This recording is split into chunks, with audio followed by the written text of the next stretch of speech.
Renan sem ser o pré-candidato, tá bom?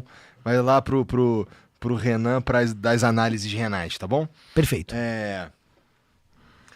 Porra, em que medida... Vamos lá. Se a gente fosse colocar o Jair... Não, o Renan, que é o mais jovem, Bolsonaro, como 1, e o Jair Bolsonaro como 10, onde é que tá o Flávio? Em qual critério tá essa escala? É uma escala de... É difícil, assim, porque carisma, porque Não é carisma, não. É de habilidade política. Habilidade política. Eu acho que o Flávio tem mais habilidade do que o Jair. Acho que o Jair tá mais próximo do Jair Renan. Então, mas calma aí. Você acha, então, que o Jair Bolsonaro pai me parece... O Flávio me parece dar mais mole, tá? Ele me parece se envolver com dinheiro com lance de chocolate. Ele me parece ser o cara que compra uma casa do jeito esquisito, o cara que se envolve com o Banco Master, entendeu? Aí a gente pode parar a pensar, e fazendo advogado do diabo do pai, do Bolsonaro aqui, eu diria que, porra, esse cara, eu até acredito que ele não foi tão corrupto, mas não sei se é porque ele não quis ou se é porque não chamaram, tá ligado? Porque tem uma diferença aí de jogar... O cara que joga o jogo, ele pode participar de coisas que o outro não. Então o Bolsonaro, por exemplo, por ser meio barulhento e tudo mais, ele fala umas paradas, fico pensando, tá? O que lhe coube foi o lance lá da casa funcional, lá do apartamento. O que lhe coube foi um golpe ali na gasolina, lá nos anos 70, entendeu?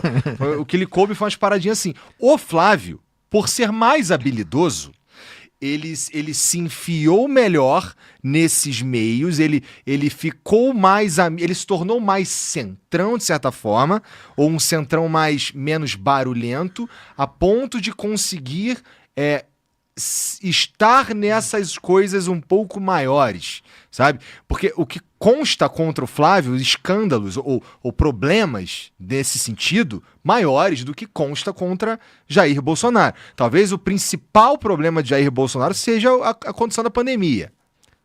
Olha, uau! E assim, claro... Gloriosa conceituação. Porque assim, eu também acho que é uma força você não se envolver em escândalos. Na política isso não é considerado uma força. O ato de conversar bem com os outros para você não se dar mal costuma ser visto pela política institucional assim como, pô, esse cara é habilidoso. Então, de acordo com a regra geral da política, que não é o que você falou, eu acho que você tá certo, porque é a minha régua essa aí. A régua deles, o Flávio é visto como mais habilidoso. Por quê? Porque ele não foi preso. Por quê? Porque ele é envolvido com o Cláudio Castro, ele é envolvido com esqueci, o Bacelar, TH Joias, é uma galera muito podre. E, cara, ele se segura, ele não perdeu o mandato de senador com o negócio da rachadinha, ele ficou próximo dos caras do STF. Então, nessa régua, ele seria mais habilidoso. Mas eu acho que a carreira dele é muito estreita, ele não pode fazer nada. Ele é um candidato sem graça, ele é um candidato que não vai poder fazer nada se tornar presidente. Eu nem acho que ele ganha pra presidente, na verdade ele não ganha pra presidente. Então eu acho que ele tem um limite que ele pode chegar. Nisso o pai foi melhor, porque o pai, acho que o pai não gastou a energia dele se envolvendo em escândalos. Por mais que o pai também gostasse de dinheiro, gostasse, né, tem as propriedades. Eles todos, o pai também estava envolvido no escândalo da rachadinha. Aconteceu em todos os gabinetes, incluindo o do Jair. Mas eu acho que o Jair não tinha, vamos colocar, assim, hiperfoco em corrupção como o Flávio. O Flávio, ele tinha, assim, o Flávio foi muito focado nisso na carreira dele toda. E isso é uma força do pai. Então nessa régua do Igor, vou botar a régua do Igor, que eu concordo com ela, aí sim a gente pode fazer o seguinte desenho. O Jair e o Eduardo estão melhores.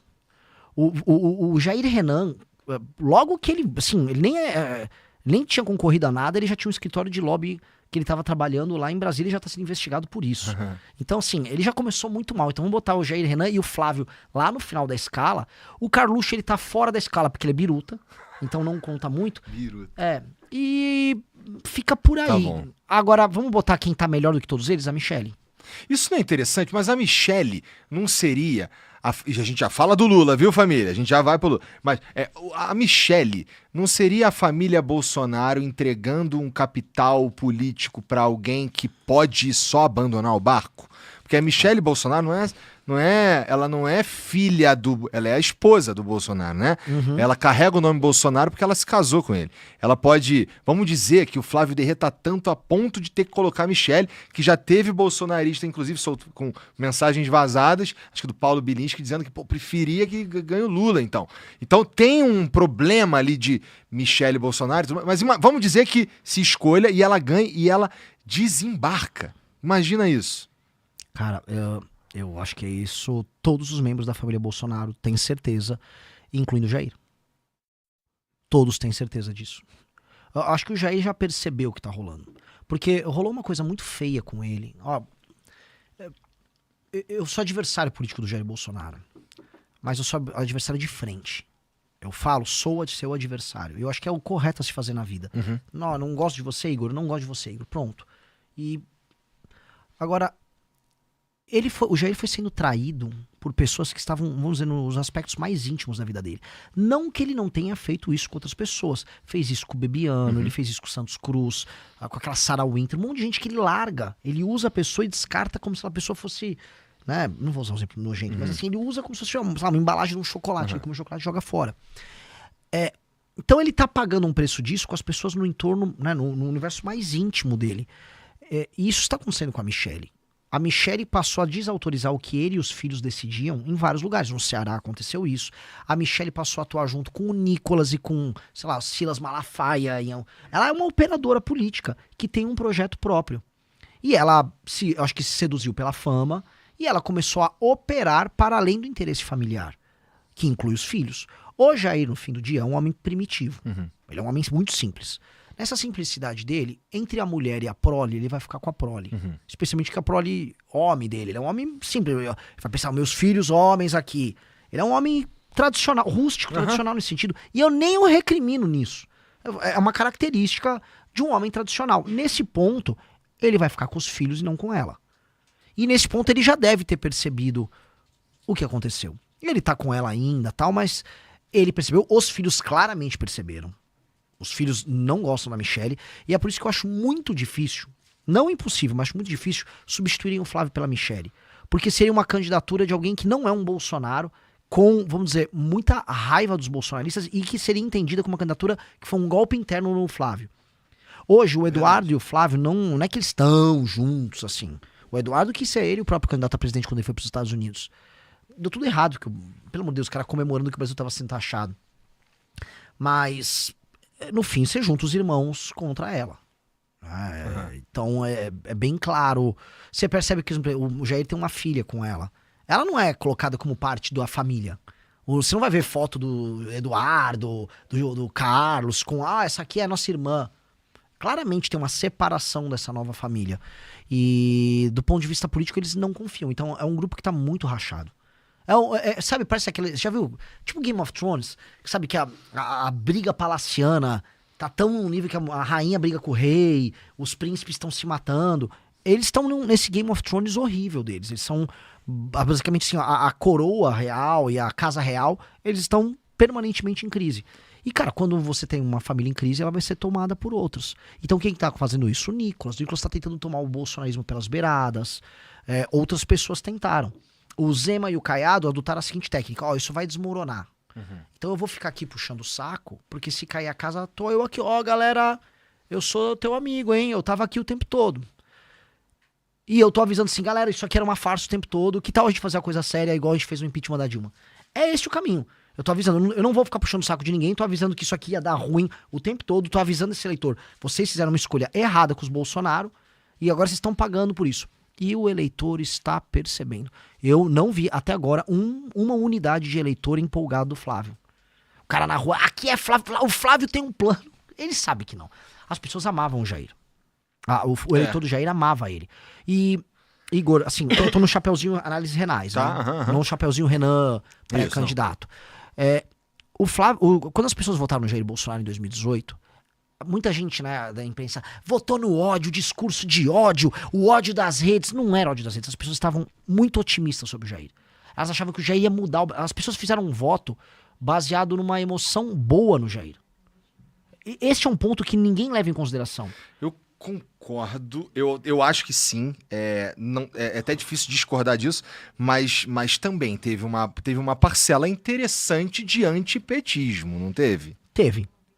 Mas assim, eles pegaram o eleitor do antipetismo, é que o lance todo é o seguinte, o eleitor antipetista... O cara que votou por antipetismo, ele simpatizou ainda por cima. É mais do que isso, eu vou dar um exemplo. Tá. Eu sou um antipetista por natureza. Tá.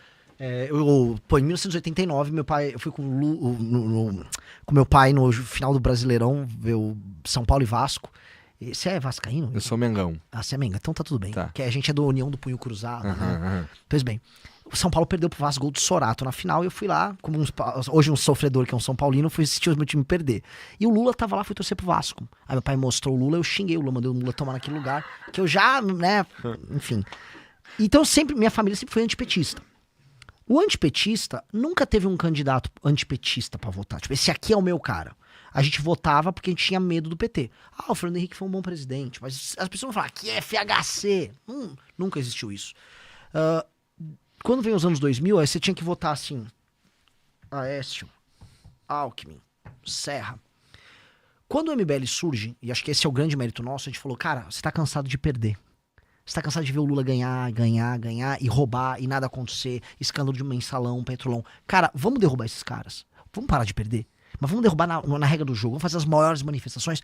E aí esse eleitor começou a ter Lava Jato, manifestação. Então esse eleitor que ele tinha uma coisa política negativa, de negação ao PT, ele começou a ficar, vencendo, 2, otimista. Pô, vamos tirar esses ladrões, o Brasil vai melhorar, o Brasil vai dar certo, o Brasil vai porrar. Pô, vamos lá. Então a galera entrou numa vibe otimista. Quando você fica muito otimista, o que acontece? Em tudo na vida, você fica meio otário também. Você abre suas defesas, porque você tá otimista, e alguém pode te levar a erro. Essa pessoa, quem foi o candidato que pintou nesse processo quando ele tava otimista, foi o Bolsonaro. A pessoa identificou o Bolsonaro como... Pô, ele é que nem eu, ele quer matar os vagabundos, ele não é ladrão, ele tá apontando o dedo pros corruptos, ele é carismático, ele faz arminha. Eu acho que a construção desse cara também... Porque assim, quando a gente tá falando de um ponto em 2018, né? É claro que tem uma construção que vem antes, tem todos os escândalos, é a história que você estava contando. E o Bolsonaro, ele vem construindo uma reputação que essa, pra mim, é a maior mistério, é uma reputação de mito. Ali, a partir de 2016 pra frente, eu lembro, cara, sabe por que eu lembro? Porque eu tinha um canal de videogame antes, eu fazia vídeo de Mario Maker, sabe? Mas de vez em quando eu fazia uns vlogs. Sim. E aí, teve um dia que os caras estavam indo nos meus vídeos lá, que eu não falava muito de política, mas não falava de política, os caras iam falar de Bolsonaro, de mito, não sei o quê. 2016. Isso. E eu vi as coisas que estavam acontecendo no mundo, né? E eu fiz um vlog pra falar, porra, mito? Calma aí, cara. O cara tá aí há mó tempão, deputado, ele não é exatamente o outsider, tá ligado? O ponto, o que eu quero dizer é, lá em 2016 ele tava já construindo uma reputação de mito, e em 2018 ele sei lá, contou com a circunstância, né, de não ter o Lula, por exemplo, pra disputar, e levou. Sim, foi exatamente isso. Foi exatamente isso. E a construção do mito... pensa assim, o nome mito estava sendo usado não na política brasileira, mas o Rogério Ceni, ele tinha sido chamado de mito. E aí tinha na iconografia da internet essa coisa de chamar os outros de mito. Então era o mito Ceni. Esse foi um dos primeiros caras grandes a ter o nome mito. Ele é um mito. Eu lembro que eu fiz uma pré-campanha para deputado estadual, uma campanha para deputado estadual do Paulo Batista, que ele era chamado de mito também pelas pessoas. E o Bolsonaro também era chamado de mito. Esse lance do mito era uma coisa de internet, de não quer futebol. dizer que é um... Não, é que ele era um meme legal. Era legal você trollar na internet com o Bolsonaro. Era legal você gravar via. Tu diria que o Bolsonaro era o 6'7" da época? Ele era. Ele foi. Por isso que, repara assim, quem estava na tua live, está fazendo o live de Mário, você não era uma senhora de 60 anos, que é o público do Bolsonaro agora. Era um garoto. O garoto, ele começa a campanha. Todo o fenômeno de política ou de meme começa com, em geral, homens jovens. Existem os memes de esquerda, os memes de, sei lá, memes gays. Existe um universo próprio. O grande meme da internet, entretanto, ele envolve muito futebol, game, zoeira, e ele é mais à direita. Esse meme, Bolsonaro surge nesse seio como meme. E aí ele cresce como meme. E aí as pessoas não souberam separar o que era o meme do que era o homem real.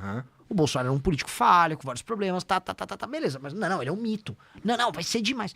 E aí ele era um homem muito falho, e as pessoas queriam acreditar que ele era o mito. Então as pessoas votaram no mito porque elas estavam muito otimistas. O Bolsonaro vai pra eleição, ele ganha a eleição. Ele tem um evento que é um evento quase profético, o negócio da facada, sobreviver à facada. E aí as pessoas acharam que aquilo era quase simbolicamente falando, um rito de passagem. Ele toma uma facada e ele se torna outra coisa. E aí ele ganha a eleição, só que quem conhecia o Bolsonaro sabe sim que o Bolsonaro é um homem muito simples, não entende nada do que tá fazendo, tem seus problemas de corrupção e não sabe nada como resolver os problemas do Brasil. Ele sabia falar os chavões. Cara, ele vira presidente e foi aquilo que a gente viu. Então assim, quando você vota num meme, você tem as consequências de votar num meme. Mas as pessoas votaram num meme porque elas estavam otimistas. E era um sentimento bom que elas tinham com relação ao Bolsonaro. Pois bem, hoje não existe esse sentimento bom com o Flávio. Hoje as pessoas justificam a votação no Flávio, dizendo ele tem chance contra o Lula. É só isso. Ele tá na frente na pesquisa, o que vira quase uma profecia autorrealizável na cabeça deles. Se eu ficar falando que ele tá na frente da pesquisa, ele vai ficar na frente da pesquisa, e aí ele pode ficar na frente da pesquisa, e aí eu justifico que ele tá na frente da pesquisa. O lance é alguém avisar, cara, ele perde do Lula. Tudo desmorona. Não existe o Nicolas, que seria o grande porta-voz deles ali, ontem ele fez um discurso muito ruim defendendo o Flávio, dizendo assim, olha lá, o Flávio é o único que tem chance de ganhar do Lula, então temos que ir no Flávio. É bem ruim mesmo, esse argumento é bem ruim mesmo. É tipo, cara aí, não é que ele não fez merda. Não é que ele não tá envolvido. É que, porra, tem que tirar o Lula, né? Exato, meu irmão. Quando você tá nessa, você volta lá pra quando era, sei lá, o Alckmin concorrendo contra o Lula, que tipo, eu sei, é o Alckmin, pô, ele não é o Lula, cara, vamos lá de Alckmin e jogo que segue, sabe, você não tá com aquela energia, e o que acontece quando vai assim? Você perde, porque o PT, não nessa eleição, mas o PT costuma ter uma militância, uma baita de uma energia. O que tá acontecendo agora, inclusive mesmo, Renan? Eu tô sentindo... É porque ainda não começou a campanha? É porque estamos antes da Copa do Mundo? Porque eu vejo o PT meio em velocidade de cruzeiro, sabe? Ele tá... Os caras lá, o Lula e os caras do PT, me parecem, de novo com o Renan do Chapeuzinho da Análise de Renais, tá bom? Ele tá olhando e vendo os caras... Vendo acontecer, vendo o escândalo master bater com força no Flávio. Ele faz umas piadinhas. Ele tava outro dia fazendo ele tava falando que, porra, Trump, vai lá, taxa lá o Lula pra sacanear. Ele dá umas sacaneadinhas, mas não tem um movimento grande, entendeu? Nem pra pegar no pé, nem pra... E eu diria que o que acontece que eles vão tentar usar como plataforma, que é o lance da 6x1 e essas coisas aí, eles ainda não estão falando na quantidade que eu esperava. O que tu acha que tá rolando? Eu acho que o PT perdeu muita da vitalidade. O PT, assim, rodando pelo Nordeste, assim como o bolsonarismo, ninguém tá com nenhuma energia defendendo Flávio, ninguém tá defendendo o Lula. Porque ninguém tem saco de defender o Lula, porque não tem um governo bom. Assim, você tem que ser muito pelego do PT pra ficar, aqui é Lula. O Lula faz um governo horroroso. É um governo horroroso. É um governo de aumento de taxação, é um governo que é um governo que tá no escândalo do Banco Master. E aí você vai ver o eleitor